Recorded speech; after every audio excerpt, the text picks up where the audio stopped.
কম বেশি আমরা সবাই জানি ভিডিও থাম্বনেল যত আকর্ষণীয় হয় ভিউয়ার তত বেশি আসে এবং ভিডিও তত বেশি র্যাঙ্কিং করে। তবে সেই সুবাদে এখন রিলস ভিডিও সবাই আমরা ফেসবুক পেজে পোস্ট করি, কিন্তু রিলস ভিডিওর থাম্বনেলটা আমরা বসাতে অনেকেই জানি না। তবে আজকের ভিডিওতে আমি দেখাবো যে আপনার ফেসবুকের বা ফেসবুক পেজের রিলস ভিডিওতে কিভাবে থাম্বনেল সেট করবেন।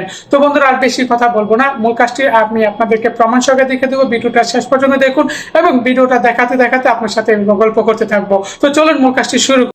তো বন্ধুরা প্রথমে আপনার ফেসবুকটা ওপেন করবেন, ওপেন করে আপনার যে ভিডিওটা পাবলিশ করবেন সেটা কিসের মাধ্যমে কোন জায়গায় গিয়ে পাবলিশ করলে বেশি বেশি ভিউয়ার আসে, সেটার জন্য এখানে যে ফেসবুকের রিলস অপশন আছে সেই রিলস অপশনের মাধ্যমে এখানে এসে ক্লিক করে দেবেন। ক্লিক করে আপনি ড্যাশবোর্ড থেকে এখানে চলে আসবেন। আসার পর যে ভিডিওটা আপনি পাবলিশ করবেন সেই ভিডিওটা সিলেক্ট করে অবশ্যই রেখেছেন, সেটা আমি এই ভিডিওটা পাবলিশ করছি। তো এই ভিডিওটা পাবলিশ করার পর এখানে নেক্সট দিয়ে দেবেন। নেক্সট দেওয়ার পর এখানে ভিডিওর একটা টাইটেল দিয়ে দেবেন, মানে ডিসক্রিপশন দিয়ে দেবেন ভিডিওটার যে ভিডিওটা, সেটা আমি দেখে দেবো যে এখানে যে ভিডিওটা সেই ভিডিও টাইটেলটা আমি দিচ্ছি। আপনিও আপনার ভিডিওর টাইটেলটা আকর্ষণীয়ভাবে দিবেন, যে ঈদের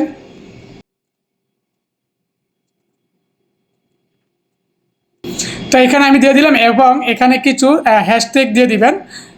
তো হ্যাশট্যাগটি দিয়ে দিলে আপনার বেশি বেশি ভিউয়ার আসতে সুবিধা হয় এবং বেশি বেশি ভিউয়ারদের কাছে চলে যায়, এবং আপনার ভিডিও রিলেটেড কিছু হ্যাশট্যাগ দিয়ে দিবেন যাতে করে বেশি বেশি আপনার ভিউয়ার এবং ফলোয়ার আসে।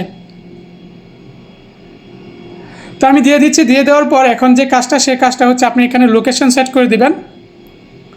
লোকেশন সেট করে দেবেন, আপনার ভিডিওটা যে দেশে প্রচার করতে চান, যে দেশে ভিউয়ার আনতে চান সেই দেশটা সিলেক্ট করে দেবেন। তো আমি আমার ভিডিও যেহেতু আমি বাংলা ভাষার কথা বলে আমি ঢাকা বাংলাদেশ সিলেক্ট করে দেবো। দিয়ে দেওয়ার পর আপনি এখানে যে মেন কাজটা হচ্ছে আপনি ভিডিওর থাম্বনেলটা সেট করবেন কিভাবে। তো থাম্বনেলটা সেট করার জন্য এখানে আপনার কভার টেক্সটের উপর ক্লিক করে দেবেন। দিয়ে দেওয়ার পর আপনার এখানে ফ্রম গ্যালারি, এই গ্যালারিতে চাপ দিবেন। গ্যালারিতে চাপ দিয়ে আপনি ডাউনলোড করেছেন বা সেভ করেছেন সেই পিকচারটা এখানে দিয়ে দিবেন। আর এখানে দেওয়ার পরে এখানে দেখতে পাচ্ছেন যে থাম্বনেলের যে রিলস ভিডিও যে থাম্বনেল, সেই থাম্বনেলের সাইজটা আপনার মনে রাখতে হবে 9/6। আপনি এটা এই রেজুলেশনে বানালে আপনার থাম্বনেলটা হয়ে যাবে। তো এখানে থাম্বনেলটা যেহেতু হয়ে গেছে, তো আমি এখানে আরেকটা অ্যাড করতে হবে।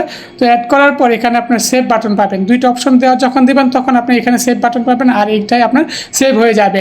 তো এখানে সেভ হয়ে যাবে। সেভ হয়ে যাওয়ার পর এখন আপনার ভিডিওটার কাজ শেষ, থাম্বনেল অ্যাড হয়ে গেছে। এখন আপনার ভিডিওটা শেয়ার করার জন্য শেয়ার নাও ক্লিক করে দিবেন।